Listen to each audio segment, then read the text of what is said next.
Devoir de mémoire, hein. Souvenez-vous, Captain America 3 était censé être tiré du comics Civil War, Batman vs Superman du comics The Dark Knight Returns et Catwoman. Non, Catwoman on sait toujours pas, hein. Même une pub Whiskas c'est meilleur, alors c'est dire.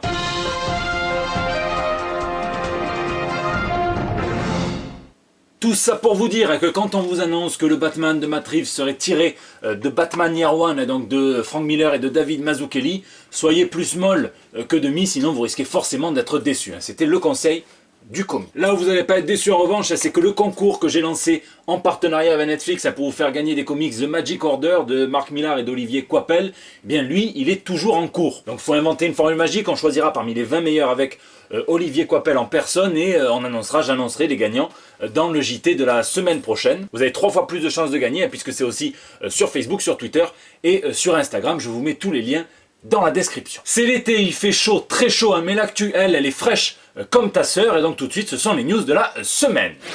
Motivation. C'est l'été, hein, je vous propose de commencer ce JT Comics avec une petite citation inspirationnelle, motivationnelle comme on dit sur Instagram. Et qui de mieux pour cela que tonton Alan Moore, hein, qui est apparu dans l'émission de son ami Stuart Lee, qui est humoriste et écrivain. Alors rien à voir avec les comics, mais un petit peu quand même, puisque voici ce qu'il a dit. Well, I would say that probably there's a good case to be made for saying that any kind of genre or any kind of form, it's never more interesting than when you're kind of breaking it in some way or dismantling it. Yeah. You know, that's what they're for, really. Yeah. I think forms and genres, they're there to be pulverized. Donc voilà, hein, j'ai conscience que tout ce que vous avez envie de pulvériser en vacances, c'est le transat, hein, mais comme une petite graine, hein, qui est plantée dans l'esprit, ça peut germer un petit peu plus tard à la rentrée, voire au-delà.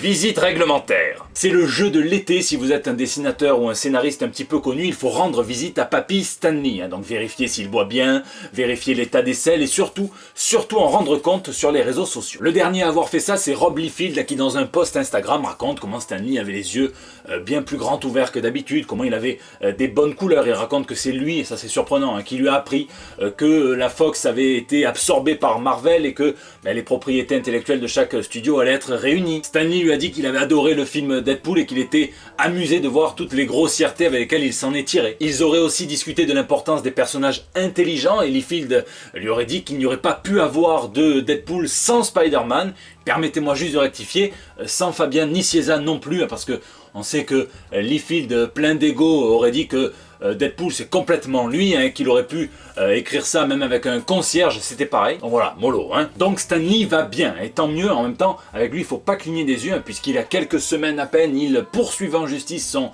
ex-entreprise POW Entertainment. Il leur demandait je crois $1 milliard, un truc de fou.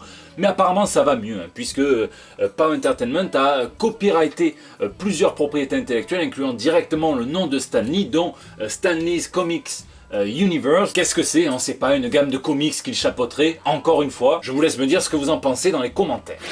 Vacances. Un comic c'est avant tout une œuvre d'art, hein, et comme toute œuvre d'art c'est mieux quand c'est produit dans des conditions qui sont les meilleures possibles. C'est pour cela que Brian K. Vaughan et Fiona Staples prenaient régulièrement des pauses de 3 mois entre chaque arc narratif de saga, donc tous les 6 numéros à peu près. Ils appelaient ça des vacationanza, et là il semble qu'on ait affaire, et la décision n'a pas été prise à la légère nous dit-on, à un entracte, hein, puisque le numéro 55 de saga sortira dans un an apparemment c'est le délai qu'ils considèrent nécessaire pour terminer cette épopée épique de la meilleure des manières. On attendra. Et en parlant de pause, c'est le comics Bob l'éponge qui est suspendu pour un temps indéfini, ce qui n'est pas très rassurant pour sa maison d'édition, Bongo Comics, la maison créée par Matt Groening, qui en plus de la nouvelle que je vous disais la semaine dernière sur l'arrêt définitif des Simpsons, semble très mal barré. Peut-être qu'ils sont tout simplement xanthophobes, c'est-à-dire qu'ils ont peur du jaune. C'était le petit point beubard pivot.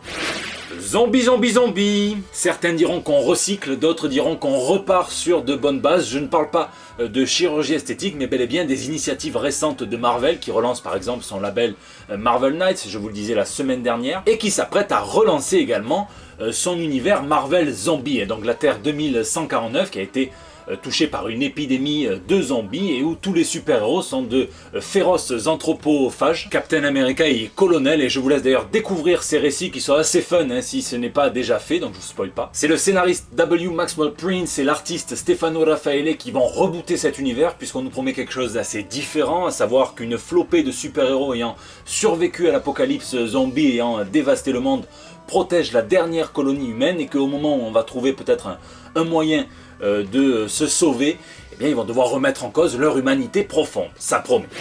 Plus c'est gros, certains les aiment gros, bien épais, lourds, et Marvel, DC et Panini ont annoncé une salve d'absolutes et d'omnibus à sortir pendant l'année littéraire à venir. Chez Marvel, en omnibus et en VO, on aura droit à la saga Earth X avec un omnibus, un poids lourd léger de 840 pages qui s'attardera sur le volet Paradise X. Un omnibus mi-lourd de 704 pages sur les aventures Marvel de Conan le Barbare. Un poids lourd avec 1300 pages, ça c'est un omnibus, c'est le gagnant, toutes catégories confondues pour cette news. Consacré à Ben Reilly, et donc lorsqu'il a remplacé Spider-Man en intérim, il était payé en mouche probablement. 752 pages de Gardiens de la Galaxie qui parlera de l'équipe d'origine, un poids mouche qui réunira les récits Marvel de Frank Miller en commençant par les 448 pages de ses débuts. Et enfin l'intégralité des 4 récits emblématiques de Jeff Lobb et de Tim Sale chez Marvel, ce que l'on surnomme les récits de couleur, puisqu'il y a Daredevil Yellow, il y a Spider-Man Blue, il y a Hulk Gris et le tout récent Captain America White. Ça nous donne un petit poids moyen de 664 pages. Chez DC, j'espère qu'il y a un petit glitch de prix sur ces 2 omnibus consacrés à la période pré-Batman du titre Detective Comics par Bill Finger et par Bob Kane. 26 chapitres divisés en 2 omnibus de 400 pages et qui coûtent 100$ l'unité. Pourquoi pas qu'un seul de 800 pages qui coûte moins cher du coup, je sais pas. D'autant qu'on aura droit à l'intégralité de Wonder Woman par Phil Jiménez, donc un poids lourd léger de 856 pages pour seulement 75$. Et je suis pas comptable, mais ça sent l'olive à coups de pioche cette affaire. Et d'ici continue avec le Wonder Woman de Cliff Chiang et de Brian Azzarello, un poids lourd puisqu'il fait 1000 pages pour 125$. Détective Olive, moi je vous le dis. 1000 pages des maîtres de l'univers version comics, donc poids musclore forcément. 616 pages de la Ligue des Gentlemen Extraordinaires par Moore et par O'Neill. Du Batgirl de l'âge de bronze, le volume 2, du Batman et Superman pendant l'âge d'argent, le volume 2 aussi, le volume 4 des Teen Titans de George Perez et de Marv Wolfman, du Justice League of America version âge de bronze pour le volume 3. Et on reste dans le culte avec la nouvelle édition de l'omnibus consacré à la mort et au retour de Superman, un poids lourd de 1000 pages, ainsi que l'omnibus qui rassemble l'intégralité de la saga Hush,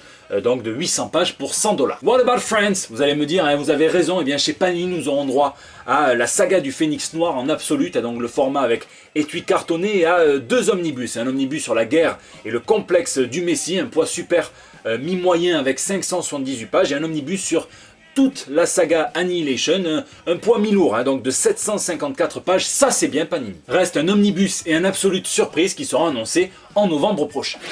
Rafale de news. Les news comics cognent comme les coups de soleil, donc tout de suite c'est une rafale de news. Daryl McDaniels du groupe Run DMC sortira son 3e roman graphique en octobre. Ça se situe forcément dans un univers très urbain, un univers où Daryl n'a jamais touché un micro de sa vie, il n'est pas devenu membre de Run DMC. En revanche, il combat le crime, donc sous son identité de DMC. Marvel a déposé un copyright pour un comics Shuri, mais c'est pas étonnant, on sait que la série va bientôt arriver.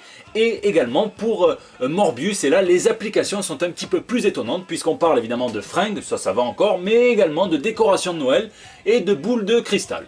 Pourquoi pas? Grand mogul de chez DC, Dan Didio affiche son ambition d'élargir le lectorat de DC Comics, et pour cela le deal avec Walmart est donc de passer de 4 à 8 magazines distribués dans plus de 3000 magasins partenaires actuellement. La petite bébête, un chauve qui monte.